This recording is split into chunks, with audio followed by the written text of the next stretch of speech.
नमस्कार. सखी सह्याद्रीच्या या मंचावर मी पल्लवी मुजुमदार आपल्या सगळ्यांचं मनपूर्वक स्वागत करते. डोळ्यात नवनवीन स्वप्न घेऊन त्याला प्रयत्नांची साथ देत नवनवीन क्षितिज गाठण्यासाठी प्रत्येकती सज्ज असते. हे सज्ज असताना सुद्धा किंवा व्यावसायिक पातळीवरती नवनवीन क्षितिज गाठताना सुद्धा कदाचित वैयक्तिक पातळीवर ती अस्वस्थ असू शकते.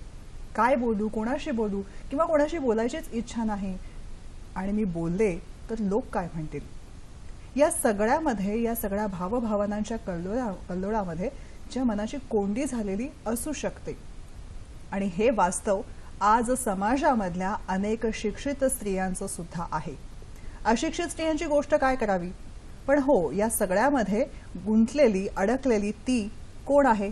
ती आहे आजी, आई, आत्या, बहीण, मुलगी, मैत्रीण, नात, कुणीही असू शकते. मग ही ती जी आहे ती ह्या त्याच्या अत्याचाराला बळी पडते. हा तो असतो, तो म्हणजे घरातला मुलगा, वडील, आजोबा, मित्र, सहकारी, वरिष्ठ, कोणीही असू शकतो. पण ती जी आहे ती या सगळ्यांच्या अत्याचार सहन करत असते, कारण ती एक फक्त स्त्री आहे यासाठी. आणि मग नशिबाला स्वतःच्या स्त्रीत्वाला बोल लावत स्वतःच्या जवळच्यांविषयी ती ब्र सुद्धा काढत नाही. पण तिला हे माहिती आहे की आजचा हा समाज प्रगत आहे, प्रगल्भ आहे आणि हा समाज खंबीरपणे तिच्या पाठीशी आहे. कायद्याच्या रूपाने तो तिच्या पाठीशी उभा आहे, सबळ सक्षमपणे तिला साथ देतो आहे. आणि हेच जाणून घेण्यासाठी आजचा हा भाग. आजचा आपला सखी सह्याद्रीचा विषय आहे स्त्रियांवरील अत्याचार, कायदे आणि शिक्षा. अर्थात घरगुती अत्याचार प्रतिबंध कायदा काय म्हणतो नेमका, आणि घरगुती अत्याचार नेमका काय असतो, कोणाकडून कोणावर हा अत्याचार केला जातो, त्याविषयी शिक्षा काय असते, प्रतिबंधात्मक योजना काय आहेत, याविषयी, या सगळ्या मुद्द्यांविषयी. मुळात हा पती पत्नी एवढा पुरताच हा मर्यादित आहे का? अर्थातच नाही. सगळ्या नातेसंबंधांमध्ये घरगुती अत्याचार जो होतो त्याविषयी खास करून आजच्या भागामध्ये आपण बोलणार आहोत. ॲडव्होकेट मीनल शृंगारपुरे आपल्याला याविषयी मार्गदर्शन करणार आहेत. नमस्कार मॅडम. नमस्कार. सखी सह्याद्रीमध्ये आपलं मनपूर्वक स्वागत करते. ॲडव्होकेट मीनल शृंगारपुरे यांच्याविषयी सांगायचं म्हणजे घरगुती अत्याचार आणि गुन्हेगारी या दृष्टिकोनातून त्या मार्गदर्शन करत असतात. अनेक नामांकित संस्थांच्या पॅनलवर त्या कायदेतज्ञ म्हणून कार्यरत आहेत.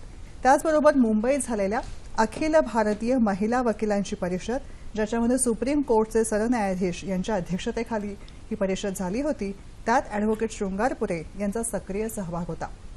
आज त्यांच्याकडून आपण विशेष मार्गदर्शन घेणार आहोत आणि आपला सहभाग मोलाचा आहे. संपर्कासाठी दूरध्वनी क्रमांक चटकन टिपून घ्या. 24908050 24988050.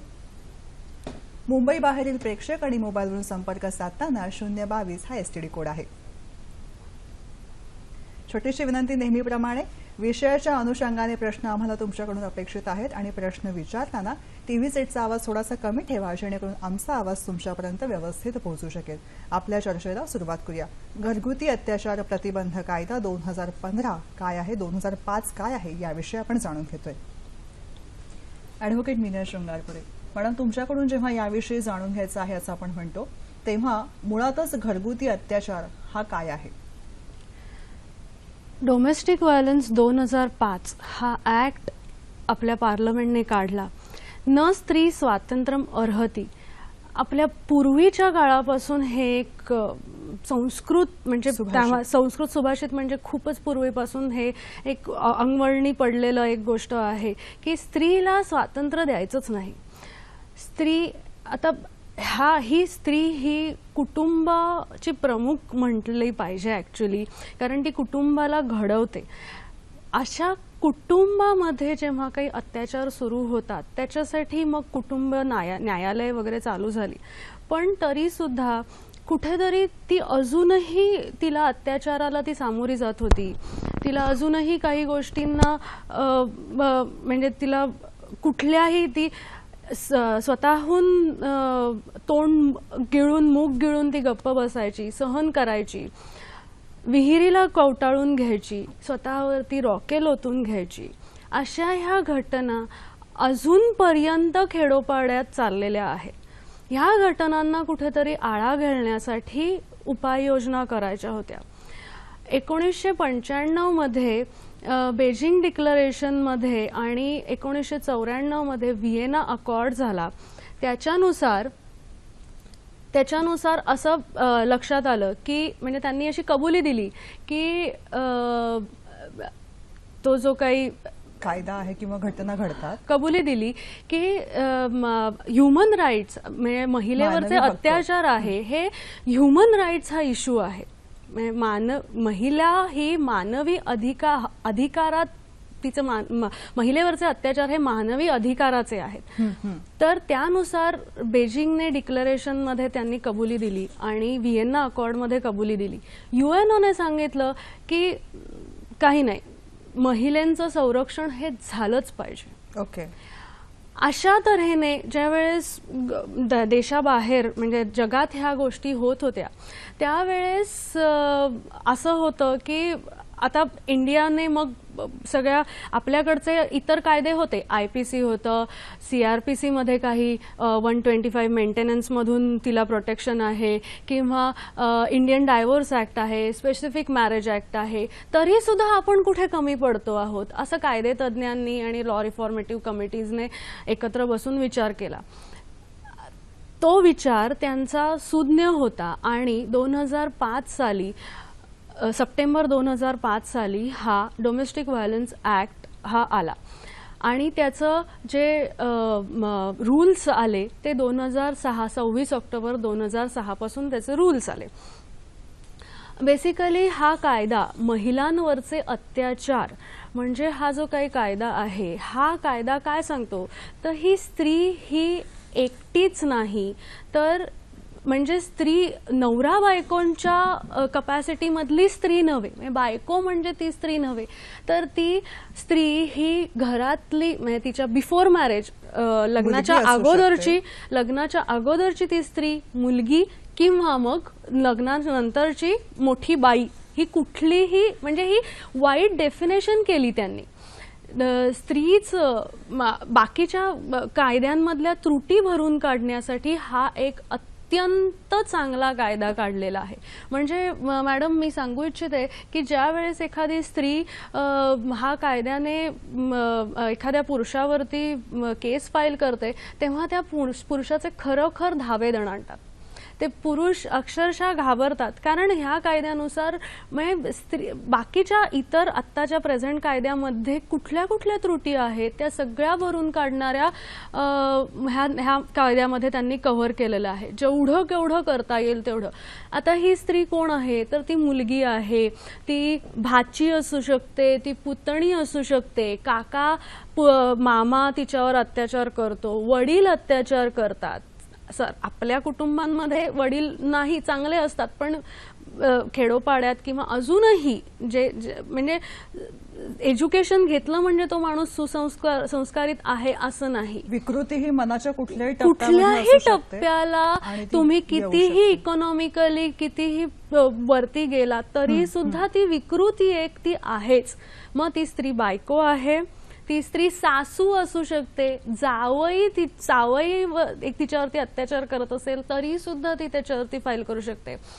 ती स्त्री ही दत्तक घेतलेली मुलगी असू शकते, असे कोणीही असू शकते. खरंय. एक कार्यक्रमामधला पहिला फोन आलाय तो आपण घेऊया आणि पुन्हा पुढच्या गप्पांना सुरुवात करूया. रवींद्र कुडाळकर आपल्याशी बोलतात. आपल्यालाही नमस्कार. नमस्कार सर. माझे 3 प्रश्न आहेत पल्लवी. पहिला प्रश्न असा आहे की घरगुती अत्याचारांच्या बाबतीमध्ये कुटुंबात जेव्हा एक किंवा अनेक व्यक्तींकडनं मग पुरुष असो अथवा महिला असो त्यावर एखाद्या महिलेवर अत्याचार जर होत असेल तर पहिली गोष्ट अशी होते की कधी कधी पुरावे नष्ट केले जातात किंवा सबळ पुरावा त्या महिलेच्या हाती नसतो. मग ती केस अशा वेळेस खूप अशी दुर्बल होऊन बसते. अशा स्थितीत काय केलं जातं असं आपणास वाटतं? पहिला प्रश्न. दुसरं म्हणजे असं की अनेकदा अशा मारहाणीच्या प्रकरणामध्ये घरगुती हिंसाचाराच्या बाबतीमध्ये दडपण आणलं जातं, मध्यस्थ आणला जातो, थर्ड पर्सनच्या माध्यमातून दबाव आणला जातो आणि ती केस मागे घेतली जाते. मग त्या अत्याचाराला वाचा कशी फुटायची आणि ज्यांनी अत्याचार केले त्यांना शिक्षा कशी व्हायची हा एक प्रश्न उभा राहतो. याबद्दल काय म्हणणं आहे आपलं? आणि तिसरं असं की अनेक ठिकाणी ग्रामीण भाग, दुर्गम भाग म्हणा किंवा इव्हन शहरी भागात सुद्धा काही उपेक्षित महिला असतात त्यांनी अशा प्रकारचे अत्याचार सहन करावे लागतात, पण हे माहित नसतं की कुणाला कॉन्टॅक्ट करायचं, कुठे महिला संघटना आहे किंवा एखादी स्वयंसेवी संघटना ताकदवर अशी आहे का जी त्यांना मदत करू शकेल, तर त्यांनी कुठे जावं, कृपया मार्गदर्शन करावं. धन्यवाद. धन्यवाद सर. सगळ्या कार्यक्रमाचा गोषवारा तुमच्या 3 प्रश्नामध्ये एकत्र झालेला आहे. धन्यवाद. पहिला जो मुद्दा आहे त्यांचा तो की सबळ पुरावा तिने कसा कुठे मिळवायचा, कारण घरातली बाकीची मंडळी ही नातेवाईक असतात, त्यामुळे ती कदाचित तिच्या बाजूने उभे राहणार नाहीत असं होऊ शकतं. काय करावं ह्याच्यासाठी म्हणजे हा वाईड स्कोप असलेला ऍक्ट मी ह्यासाठी म्हणते कारण ह्याच्यामध्ये घरगुती अत्याचारामध्ये सगळी लोक आली. तिचे सासू सासरे आले, तिचा नवरा आला, तिचे वडील आले, तिचे काका मामा सगळे आले. आणि हे असे माणसं ज्या वेळेस तिच्यावरती छळ करतात त्या छळाचीही डेफिनेशन नाहीये. तो छळ हा मेंटल, फिजिकल, सेक्शुअल, इकॉनॉमिकल कसाही असू शकतो आणि त्याची डेफिनेशन नसल्यामुळे छळ हा असंच केलं अमुक केलं म्हणजेच हा छळ असं नाही. ज्या गोष्टीमुळे 4 भिंतीच्या आत, आता कुटुंबामधला हा कायदा आहे, तो 4 भिंतीच्या आत तिला राहणं अशक्य होतं. ती काही नॉर्मल तिच्या ज्या ऍक्टिव्हिटीज असतील, काय ती म्हणजे एक हाऊसवाईफ असेल तर ती मुलाला सांभाळू शकत नाही, स्वयंपाक करू शकत नाही, म्हणजे मेंटली तिला टॉर्चर केलं जातं. किंवा ती बाहेर कुठे एज्युकेशन घेण्यासाठी तिला टॉर्चर केलं जातं, म्हणजे एज्युकेशन घेऊ शकत नाही, किंवा नोकरी धंद्यावर जाताना तिला टॉर्चर केलं जातं. अशा पद्धतीने कुठल्याही पद्धतीने तिला जो काही टॉर्चर केलं जातं तो टॉर्चर म्हणजे ती जगू शकत नाही. एक चांगलं सुसह्य आयुष्य जगण्यासाठी जे काही आपल्याला एक ब्रीदिंग स्पेस लागते, सुरक्षित जागा लागते, ती स्पेस तिला मिळत नाही. सुरक्षित जागा, बेसिकली सुरक्षित जागेबद्दल मॅडम तुम्ही म्हणालात ते, आपण घर हे आपले अत्यंत सुरक्षित जागा असं आपण म्हणतो, पण तसं त्या अत्याचार झालेल्या बाईवरती तसं नाही होत. त्याच घरात तिच्यावरती अत्याचार होतोय, मग ती जाणार कुठे? मग हाच कायदा हेच सांगतोय की घरात बसून सुद्धा तुम्ही तुम्हाला जे कोणी अत्याचार करत आहेत त्यांच्यावरती तुम्ही त्यांना म्हणजे त्यांच्यावरती केस फाईल करू शकता किंवा त्यांच्यावरती पोलीस कंप्लेंट करू शकता किंवा त्यांना काय तुम्ही मला त्रास देऊ नका, म्हणजे ह्याच्यात धडा शिकवणं आलं नाही, पण तुम्ही मला त्रास देऊ नका इतपत तो त्रास देण्यापासून थांबेल, प्रतिबंध होईल त्याला, इथपर्यंत तरी त्याची स्टेज येऊ, मला जगता यावं. आता मला जगता यावं असा जेव्हा मुद्दा येतो तेव्हा एक ठळक गोष्ट असते की याविषयी कुणी कधी कशा पद्धतीने बोलायचं, कारण लोक काय म्हणतील हा मुद्दा सतत तिच्या पाठीमागे तिला छळत असतो आणि त्यासाठीच ती एवढी दबलेली असते. मग हा फुगा फोडायला हवा, तो कसा? स्त्रियांनो, लोक काय म्हणतील हे आता पुरे झालं, कारण तुम्ही एक पाऊल पुढे केलं तर तुमच्यासाठी सरकारने इतक्या साऱ्या योजना आखलेल्या आहेत, ते तुम्हाला बळ देतील, ते तुम्हाला सपोर्ट करतील. अशा पद्धतीने त्यांनी करावं म्हणून त्यांच्यावरती काही रिफॉर्मेटिव्हने तुमच्यासाठी हा कायदा केलेला आहे. सो लोक काय म्हणतील, 4 भिंतीच्या आतमध्ये राहून माझ्या नवऱ्याची बदनामी होईल मी असं बोलले तर नाही. तुम्हाला त्रास होतोय, तुम्ही उठा, तुम्ही जगा. अहो, आज स्त्री कुठल्या कुठे पोचलेली आहे, त्या इतर स्त्रियांकडे बघा, तुमच्याकडेही तेच पोटेन्शियल आहे. तुम्ही एका मुलाला जन्म देऊ शकता, ते पुरुष तसं नाही करू शकत. तुम्ही स्वतःला स्वबळ द्या आणि उठा. आणि बेसिकली कुठलीही स्त्री ज्या वेळेस तिच्यावर हा अत्याचार होतो, तो अत्याचार झाला की ती पहिल्यांदा प्रोटेक्शन ऑफिसर कडे जाऊ शकते. प्रोटेक्शन, तुमचा प्रश्न, प्रोटेक्शन ऑफिसर किंवा NGO म्हणजे नॉन गव्हर्नमेंटल ऑर्गनायझेशन किंवा सर्व्हिस प्रोव्हायडर्स, हे 3 लोक तिला मदत करू शकतात. ते लोक त्यांचा रिपोर्ट देतात आणि आणि दुसरी गोष्ट, ते लोक त्या महिलेला काय हवं काय नको ह्याच्याप्रमाणे तिला असिस्टंट करतात. म्हणजे एखाद्या महिलेने सांगितलं की हा शिवीगाळ करतो, तर नाही, तो स्वतःहून विचारेल की नाही नाही बाबा असं पण करतात का, मग मारहाणी करतात का किंवा अजून काही करतात का, हे तो स्वतः विचारू शकतो. आणि तिच्या वतीने तिला एक निव्वळ एक फॉर्म आहे, इतकं सोपं केलेलं आहे स्त्रियांनो तुमच्यासाठी की एक निव्वळ फॉर्म भरायचा आहे. तो फॉर्म तुम्ही स्वतः कोर्टात नाही गेलं तरी तुम्ही वकिलांच्या मार्फत जा, नाहीतर ह्या कायद्यानुसार वकिलांकडेही जायची गरज नाही. स्त्रियांकडे पैसे नसतात, ते नवऱ्यावरती डिपेंड असतात किंवा अजून कोणावरती डिपेंड असतात. तुमच्यासाठी लीगल एड आहे.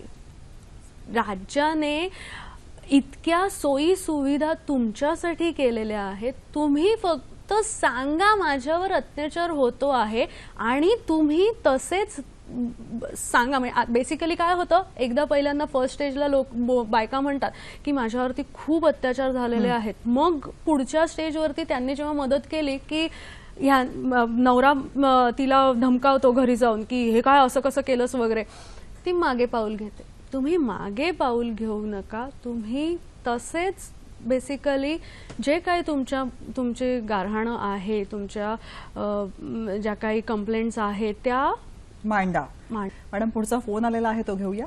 नमस्कार. हॅलो. नमस्कार, बोला. हा, मी डोंबिवलीहून सुरेश गुप्ते बोलतोय. बोला मला सुरेश. असा प्रश्न विचारायचा आहे की रोजच्या रोज या विषयावर जवळजवळ चर्चा चाललेल्या आहे, परंतु कुठल्याही स्त्री संघटना या सगळ्या बाबतीत म्हणजे सरकारवरती की ह्या आरोपींना ही शारीरिक शिक्षाच दिली पाहिजे याच्यावरती दबाव का आणत नाही. एक तुम्ही 10 आरोपींना याच्यावरती शारीरिक शिक्षा द्या, अगदी मी तर म्हणतो लिंग कापण्याची शिक्षा द्या, हे प्रकार कमी होतील की नाही ते सांगा. पण ह्या चर्चांचा आता अक्षरशः कंटाळा आलेला आहे. होत काहीच नाही. न्यायाधीश स्वतःला परमेश्वराचे बाप समजतात. या बाबतीमध्ये स्त्री संघटना का दबाव आणत नाही सरकारवरती, हा माझा प्रश्न आहे. पोटतिडकीचा मुद्दा आहे, काय सांगाल? स्त्री संघटनेनी किंवा इतर संघटनेनीच हा कायदा काढलेला आहे. त्यांनी जो काही प्रयत्न केलेला आहे त्याच्यामुळे तुम्हाला हा 2005चा कायदा दिसतोय. आणि गुप्ते साहेब, म्हणजे शेवटी आपण कायदा हातात घेऊ शकत नाही. म्हणजे हे मी एक लॉयर म्हणून सांगते. पण अशा केसेस आहेत की तुम्ही एखाद्या ग्रुपमध्ये जाऊन तुम्ही तुमचं काम तुम्हाला जे हवंय ते तुम्ही साध्य करू शकता. पण ती स्त्री जी आहे त्याच्यापेक्षा मी असं म्हणते की त्या स्त्रीला तुम्ही लढण्याची शक्ती द्या ना. आता तुमचा जो पोटतिडकीचा प्रश्न आहे, अशा पद्धतीचे तुम्ही लोक एकत्र या. तुम्ही त्या स्त्रीला कसं, बाबा तुझा छळ होतोय ना, मी तुला बळ देतो, अशा पद्धतीने तिला समजावा. तुम्ही स्वतः तिचे पालक होऊ शकता. ऍक्टिव्हली समूहाने हे काही साध्य होऊ शकतो का, असा विचार व्हायला हवा. कुठल्या एका वैयक्तिक गोष्टीवरती मग प्रत्येकाला समाजाची भीती जी विनाकारण मनाशी दडलेली आहे त्याच्यावर मात करण्यासाठी समूह एखादा छानपैकी ग्रुप फॉर्म करून त्या दृष्टिकोनातून तिला मदत करता येऊ शकेल, असं तुमचं म्हणणं आहे? पुरुष हा नाही, समूह हा एक भाग वेगळा झाला. पण तरी सुद्धा मी असं म्हणते की तुमचा जो काही हा प्रश्न आहे ह्याच्यावरती तुम्ही पोटतिडकीने बोलतात. तुम्ही आता बघा, तुम्ही एक पुरुष आहात.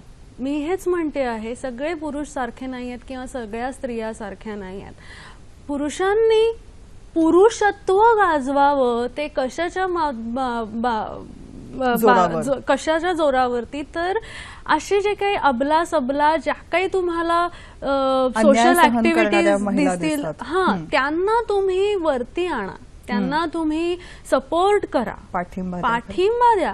या सगळ्या त्यांना लीगल एड दिलेलं आहे किंवा त्यांना NGOs कडे जाता येतं, ह्या सगळ्या गोष्टी आहेत.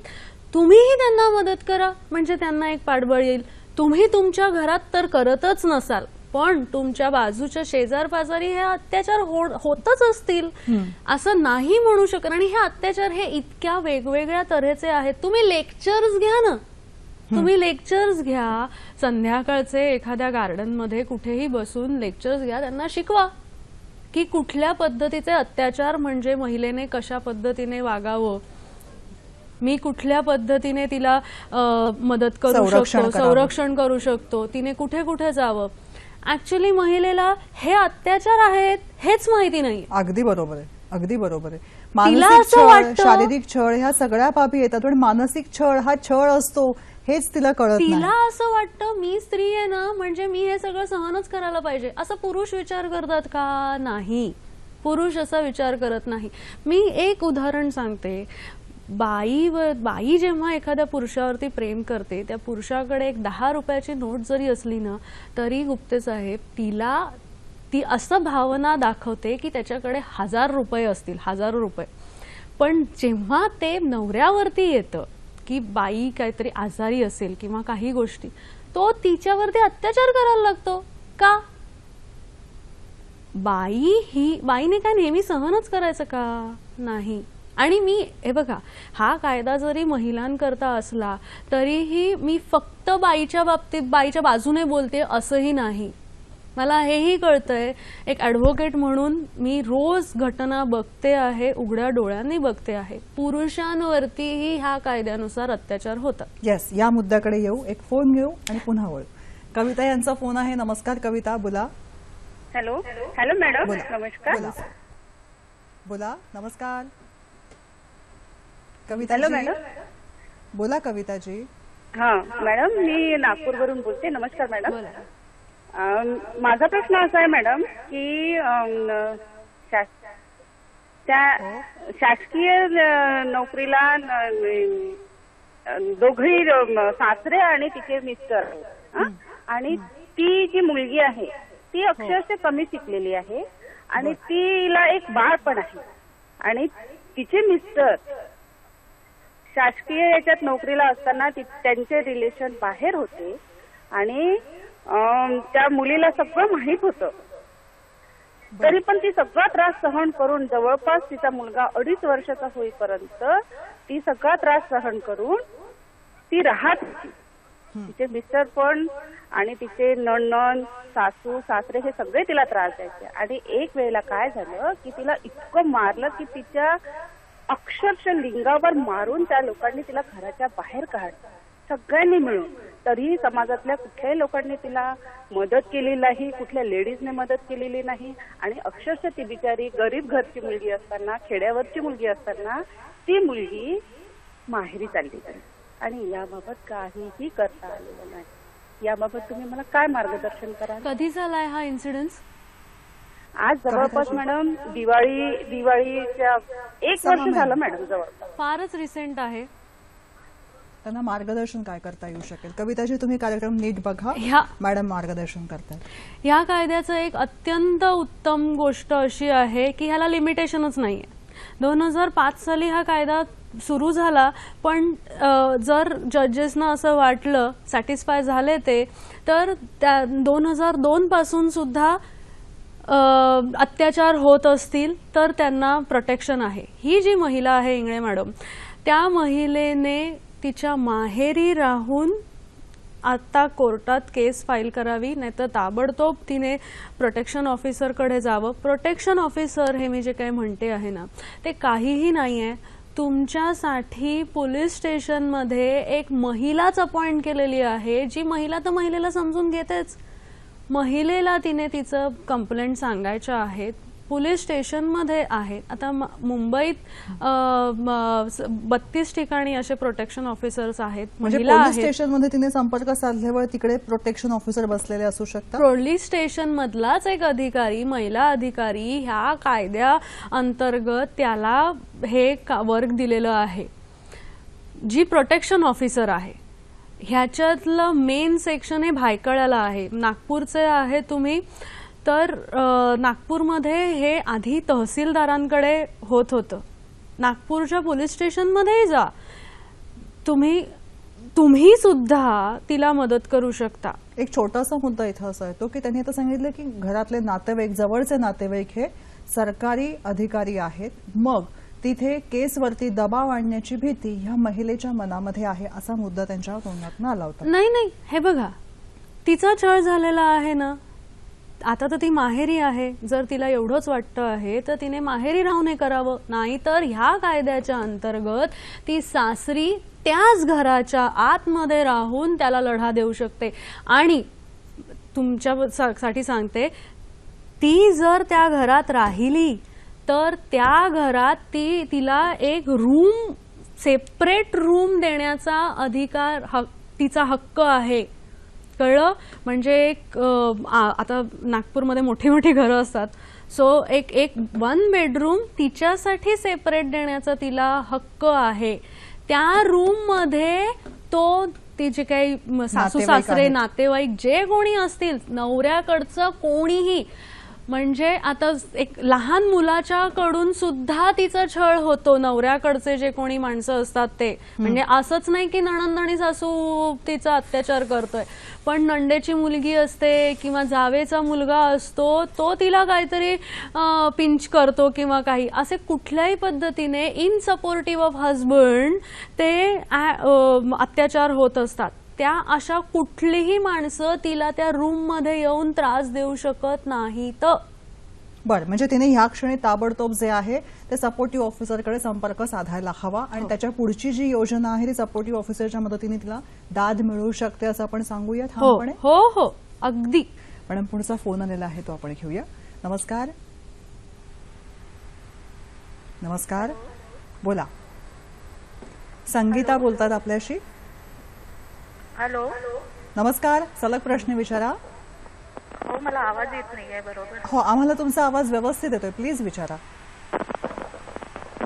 नमस्कार. हॅलो, बोला. सलग प्रश्न विचारा. हॅलो, माझं नाव संगीता सायरे आहे. माझं हो, वय संगीता. 47 वर्ष आहे आणि माझ्या नवऱ्याचं वय 55 वर्ष आहे. बरं. हा, तर त्यांनी अचानक मला ना, म्हणजे 1 महिना आधी जानेवारीमध्ये मला खूप टॉर्चर केलं, डिवोर्स दे म्हणून. अचानक वकील घरी आणला, म्हणजे असेच बोला खोटे संगीता. कागद तयार करून आणले वकिलाकडनं आणि मला साईन करायला खूप टॉर्चर केलं होतं. मी त्याच्यावर साईन केलं होतं याचं करता, म्युच्युअल डिवोर्स करिता.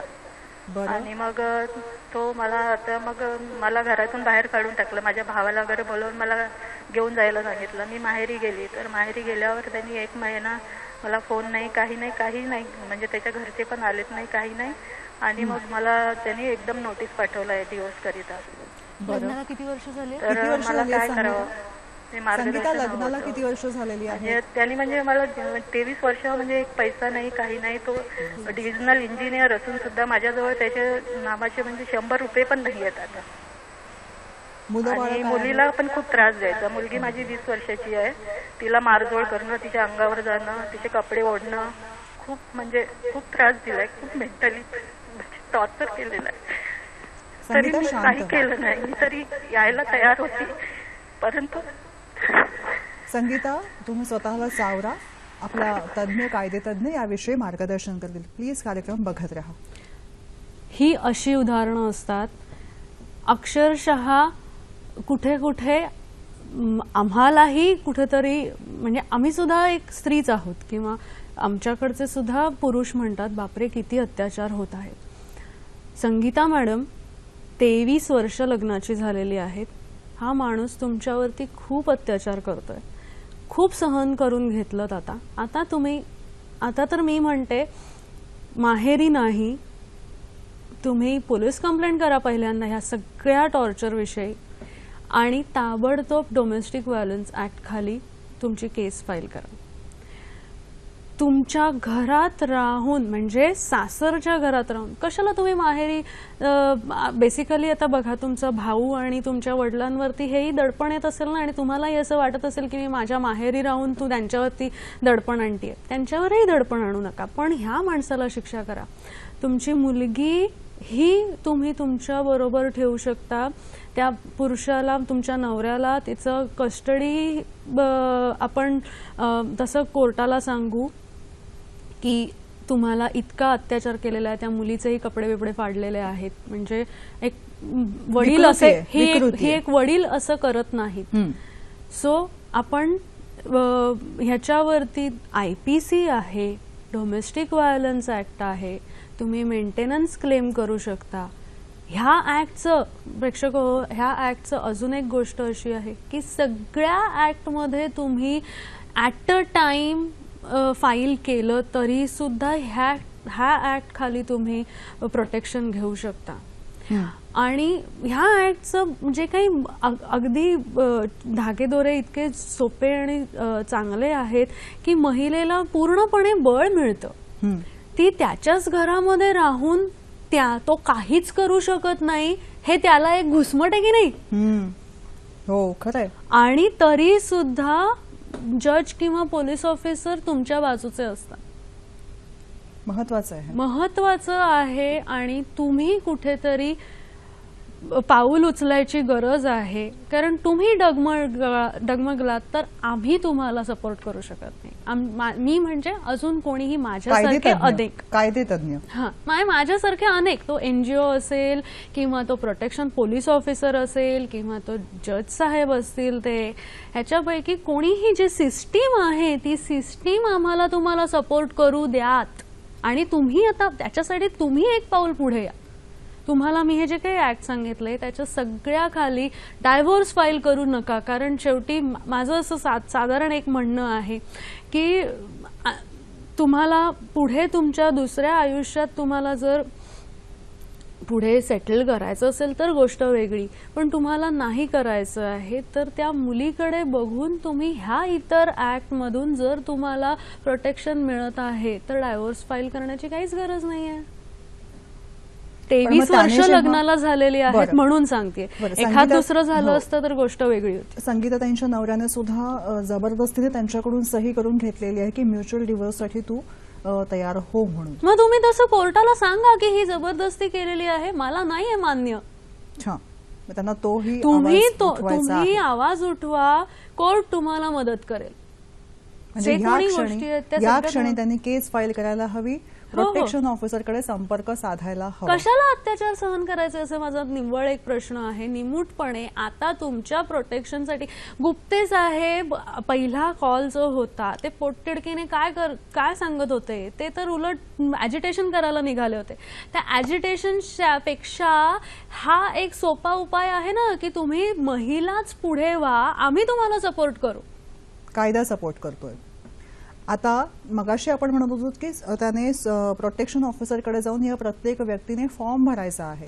हा फॉर्म जो आहे त्याची किंमत काय असते, तो कुठे उपलब्ध असतो, असे बेसिक प्रश्न सुद्धा आपल्यापाशी पोहोचत आहे. एक रुपया सुद्धा नसतो. तुम्हाला काहीही पैसा खर्च करायचा नाहीये. तुम्हाला ऍडव्होकेट वरतीही पैसा खर्च करायचा नाहीये. लीगल एड तुमच्या मदतीला आहे.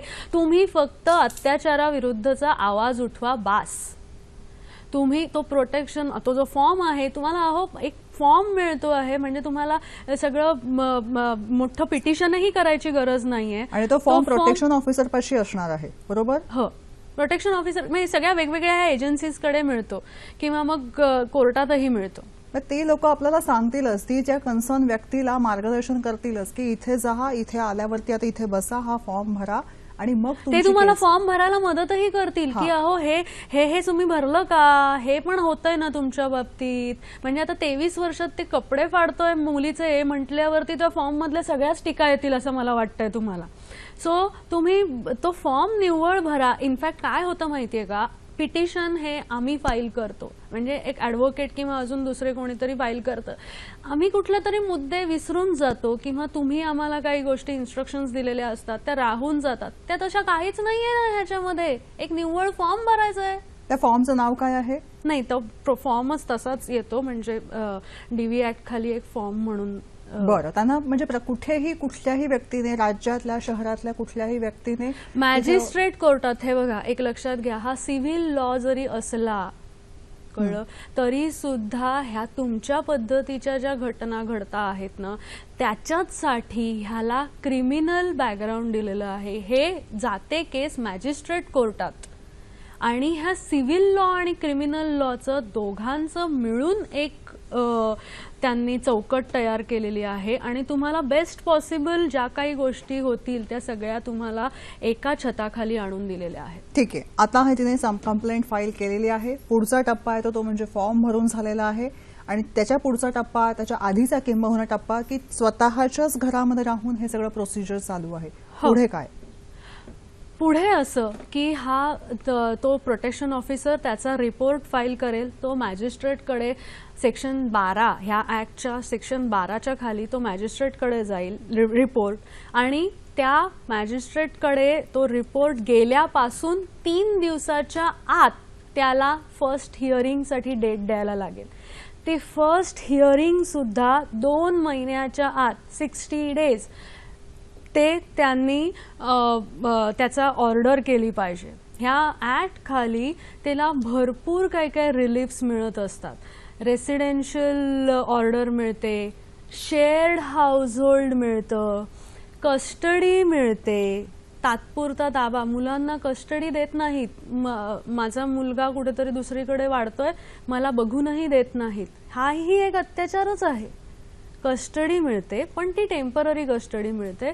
तुम्हाला परमनंट कस्टडी हवी असेल तर त्याच्यासाठी वेगळे कायदे आहेत. ह्याच्यामधून कस्टडी मिळते, मॉनिटरी रिलीफ मिळतो, ओके, मेंटेनन्स मिळतं, तुम्हाला जगण्यासाठी एव्हरी पॉसिबल जे जे काही असतं ते सगळं मिळतं. पुढचा फोन आहे मोहिनी यांचा संगमनेरहून. नमस्कार मोहिनी ताई. हॅलो, बोला. नमस्कार. हॅलो, सलग प्रश्न विचारा मोहिनी ताई. हॅलो, बोला. हॅलो, हॅलो, सलग बोला प्लीज ताई. हॅलो. सलग प्रश्न विचारा. आपण पुन्हा संपर्क हा साधू. मॅडम, आमच्या मुलाचं लग्न झालंय, मुलीकडनं फसवलं गेलंय आम्हाला सगळीकडनं, मुलीवाले. सांगा काय झालंय ते, काय झालेलं आहे नेमकं, हा काय झालंय ते सलग सांगा आणि पटापट सांगा. मुलीवाल्यांनी आम्हाला फसवलं गेलेलं आहे. म्हणजे नेमकं काय. बरं, हा त्यांनी असं का, म्हणजे तिचं पहिलं अफेअर होतं कुठे ते सांगितलं नाही आम्हाला, आणि मुलीने येऊन आम्हाला सांगितलं 4 दिवसांनी का मला राहायचं नाही इथे म्हणून. फसवलं आई वडिलांनी. बर, पुढे आता काय अवस्था आहे.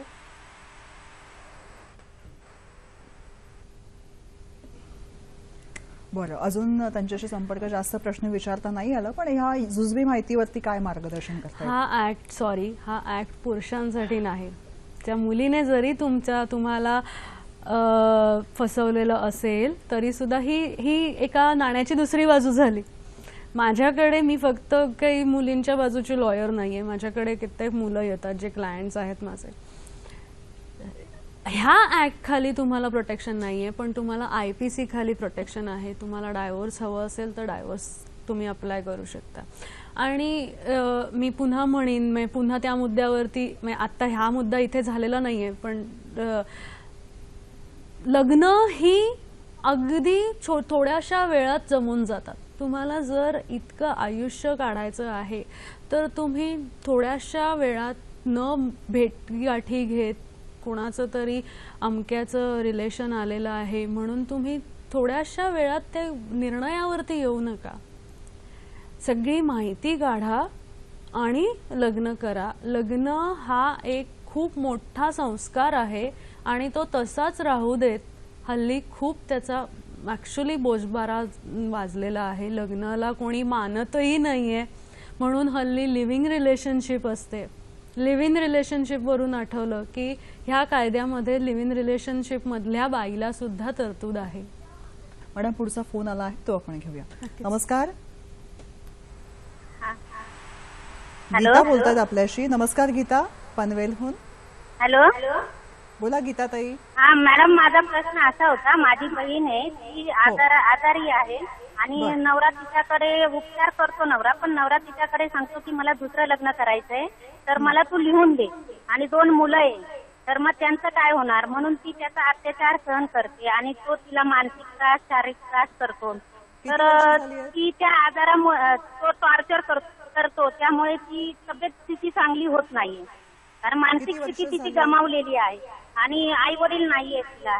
मग तो म्हणतो जो काही होईल त्याची जबाबदारी तूच घे, मुलांचं पण सांभाळ, सगळं कर. ती म्हणते मी माझा उदरनिर्वाह कसा करायचा, ती काहीच करू शकत नाही, कारण ती पूर्णपणे सांधेवातानी हे झालेली, ग्रस्त झालेली, आणि जो काही कोर्टाचा खर्च येईल, पोलीस कंप्लेंट केली तर त्याची जबाबदारी पण खर्च पण तूच कर. असं, आणि सांगतोय मला दुसरं लग्न करायचं, तर त्यामुळे मला तू लिहून दे. मग यासाठी आपण काय मार्गदर्शन करू शकता? लग्नाला 15 वर्ष झालेली आहेत. गीता, आपल्या प्रश्नाला नक्कीच मार्गदर्शन ही स्त्री ह्या डोमेस्टिक व्हायलन्स ऍक्ट खाली अगदी तिला प्रोटेक्शन मिळू शकतं. जे काही अजिबात खर्च होणार नाही, म्हणजे तिला फाईल करताना, आणि ती नाहीतरी तिच्या घरी कोणी नाहीये, माहेरी कोणी नाहीये, सो सासरी राहून ती सगळं प्रोटेक्शन घेऊ शकते. सगळ्यात आधी तिने काय करायचं आहे या क्षणाला? उठा आणि मेडिकल ग्राउंडवरती तुमचं काय लेट झालेला असेल तरी सुद्धा उठा आणि कोर्टात जा. म्हणजे प्रोटेक्शन ऑफिसरकडे स्वतःच्या हिमतीवरती तुम्ही इतक्या आता 2 मुलांचा जन्म दिलेला आहे, एवढे अत्याचार सहन केलेले आहेत, त्याच्यासाठी ही प्रचंड हिंमत लागते. अत्याचार सहन करण्यासाठी अत्यंत हिंमत लागते, ती तुम्ही दाखवली. आता त्याचा विरुद्ध बाजूची हिंमत दाखवा, कोर्टात जा. ही उत्तम उदाहरण आहे की तुम्हाला हे जे काही सगळं तुम्ही सांगितलं की कोर्ट तुम्हाला पटकन इंटरिम रिलीफ देईल, त्या माणसाला तो काहीही करू शकणार नाही. तुम्हाला वाटतंय ना की त्याने दुसरं लग्न करू नये, नाही करू शकणार. तुम्हाला जे हवंय ते तो करू शकतो. बस, म्हणजे ताबडतोब कोर्टामध्ये जायचं आहे, प्रोटेक्शन ऑफिसरकडे जायचं आहे, किंवा एनजीओ कडे जायचं आहे, किंवा कोर्टाकडे. बस, म्हणजे फॉर्म भरून ती पुढची कारवाई जी आहे ती कायदा आपल्या आपल्या पद्धतीने करत राहील. न्याय हा संपूर्णपणे त्यांच्या बाजूने आणि लवकर होईल. तुमच्यासाठी स्पीडी रिकव्हरी आणण्यासाठी हा कायदा केलाय. नाहीतर तुम्हीच म्हणताय म्हणजे की न्यायव्यवस्था रेंगाळत चाललेली आहे, तर तसं नाही. ह्या ऍक्ट खाली स्पीडी रिकव्हरी मिळण्यासाठी हा ऍक्ट काढलेला आहे. सो तुम्हाला एक 6 महिन्याच्या आतमध्ये, म्हणजे 2 महिन्याच्या आतमध्येच तुम्हाला ऑर्डर मिळेल. कळलं? एक प्रोटेक्शन ऑफिसरचा रिपोर्ट हा 1 महिन्याच्या आतमध्ये त्याने बनवायचा असतो. 3 दिवसाच्या आतमध्ये तो मॅजिस्ट्रेटकडे जाईल. मॅजिस्ट्रेट 60 दिवसाच्या आतमध्ये तुमची ऑर्डर देईल. म्हणजे ते 3 महिन्याच्या आतमध्ये तुम्हाला तुमचं जे काही म्हणणं आहे ते तुम्हाला मिळून जाईल. घरात नुसते खितपत पडण्यापेक्षा एक 3-4 डेट्स अटेंड करा, तुम्हाला तुमचा रिलीफ मिळेल. खरंय. सामान्य माणूस वकिलाकडे कशा पद्धतीने जावं, किंवा कोर्टाची पायरी कशी चढावी, पोलिसांकडे कसं जावं, ह्या सगळ्या कसं काय, कुठे लोक काय म्हणतील, हे सगळं जे खोटी झूल वागवत असतो या पायामध्ये पुढे होत नाही, आणि सगळं सगळं सगळं फक्त सहन करत राहतो. इथं वाचा फोडायची नाही. तो ऍक्च्युअली जमाना गेलाय. आता आपण अमेरिकेला एवढं मान देतो, तर अमेरिकेमध्ये तर छोट्या छोट्या गोष्टींवरती उठसूट कोर्टात जातात. फक्त त्यांच्याकडचे रिलीफ हे स्पीडी रिकव्हरी मिळते एवढंच. आपल्याकडेही ह्या कायद्याअंतर्गत स्पीडी रिकव्हरीच मिळणार आहे. सो तुम्ही बाकीच्या गोष्टींसाठी जर इतर देशांना फॉलो करता आहात तर स्वतःला स्वबळ घेण्यासाठी अमेरिकेला किंवा इतर देशांना फॉलो करा. बरोबर. मी असं म्हणते, सिंगापूरमध्ये पोलिसांना अनन्यसाधारण महत्व आहे. त्यांना ते मान देतात. तुम्हीही द्या, ते तुम्हाला आपसूक मदत करतील.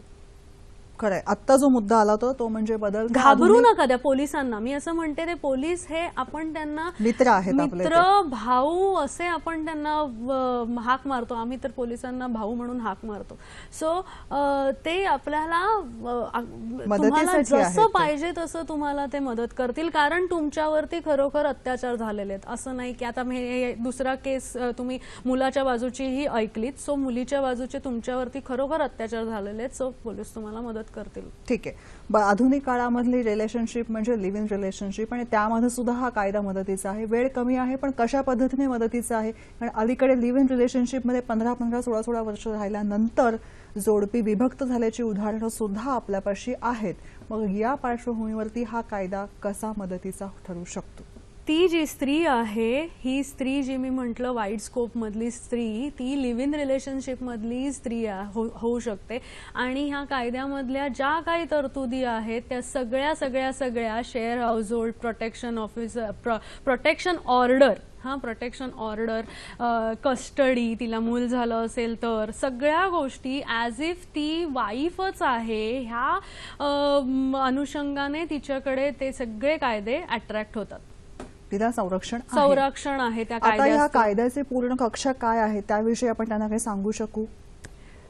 कक्षा म्हणजे ज्युरिस्डिक्शन हे बेसिकली ह्या कायद्याचं ज्युरिस्डिक्शनही वास्ट आहे. तुम्ही आधी जिथे राहत होतात किंवा आता जिथे राहत आहेत किंवा तुमच्या कामाच्या ठिकाणी किंवा तुमचा नवरा जिथे राहत आहे किंवा तो आधी जिथे राहत होता अशा ठिकाणी कुठेही तुम्ही ती केस फाईल करू शकता. बरोबर आहे. आता हा एवढा ब्रॉड कायदा आहे, वेळ कमी आहे, तुम्हाला याविषयी प्रेक्षकांना सजग करता येण्याजोगी काय माहिती पटकन द्यायची आहे? महिलांनो, सहन करण्याचे दिवस गेलेले आहेत. उठा, सज्ज व्हा. तुमच्यासाठी बेसिकली डिफरन्स ऑफ ओपिनियन आपले सगळ्या रिलेशनशिपमध्ये असतात, पण डिफरन्स ऑफ ओपिनियन झाले की लगेच त्याचे रिलेशनशिप ब्रेक करू नका. तुमच्यासाठी आम्ही खूप प्रयत्न करत आहोत. त्या प्रयत्नांना काहीतरी दाद मिळेल ह्या पद्धतीने करा. एक मुद्दा आपला राहिला होता मॅडम की पेनल्टी, ह्याच्यातले फाईन्स काय काय असू शकतात. तर त्याच्यामध्ये जास्तीत जास्त 1 वर्षापर्यंत त्या पुरुषाला शिक्षा होऊ शकते किंवा त्याला 20,000 रुपये दंड देऊ शकतो. आणि हे जे काही ऑर्डर मिळते तुम्हाला, एक 3-6 महिन्यात तुम्हाला ऑर्डर मिळते आहे, तर ते तुम्ही घ्या. आणि जे काही तुमच्या राहणीमानानुसार तुम्ही एक मुद्दा मला अजून एक नमूद करायचा आहे की तुमचं जे राहणीमान, आता तुम्ही एक गरीब स्त्री आहात, तर गरीब स्त्री नंतर तुम्ही एका श्रीमंताशी लग्न केलेलं आहे, तर त्या श्रीमंताच्या राहणीमानानुसार म्हणजे त्याने तुम्हाला मोबाईल, ड्रायव्हर, गाडीचा ड्रायव्हर असं सगळं तुम्हाला एक पिक्चर एक क्रिएट करून दिलेला आहे, तर त्यानुसार तुम्ही त्याच्याकडे पैसे मागू शकता. येस, अॅल्युमिनी. येस, हा जेव्हा मुद्दा येतो तेव्हा एक सांगायचं आहे की कोणीही डगमगायचं नाहीये आणि पुढे जायचं आहे. गेली 55 मिनिटं ॲडव्होकेट मीना शृंगारपुरे आपल्याला हेच सांगतायत, कायदा तुमच्या पाठीशी आहे, तेव्हा समाजानं सुद्धा ठामपणे पाठीशी राहायचं आहे. आणि हो, समाज सुद्धा तितकाच पाठीशी आहे हे आता प्रेक्षकांचे आपल्यापाशी जे फोन पोहोचले त्यातनं समजलेलं आहे. आत्मविश्वासाने पाऊल टाका, खंबीरपणे पुढे जा, समाज कायदा आपल्या बरोबर आहे. शुभेच्छा सगळ्यांच्या. आणि हीच गोष्ट कशी आहे आणि कशा पद्धतीने आपण ताठ मानेने जगू शकतो हे जाणून घेण्याचा प्रयत्न आजच्या या मंचावर. मॅडम, तुम्ही आलात, मी तुमचे मनपूर्वक आभार मानते. अतिशय मोलाचं मार्गदर्शन तुम्ही केलं. धन्यवाद. नमस्कार.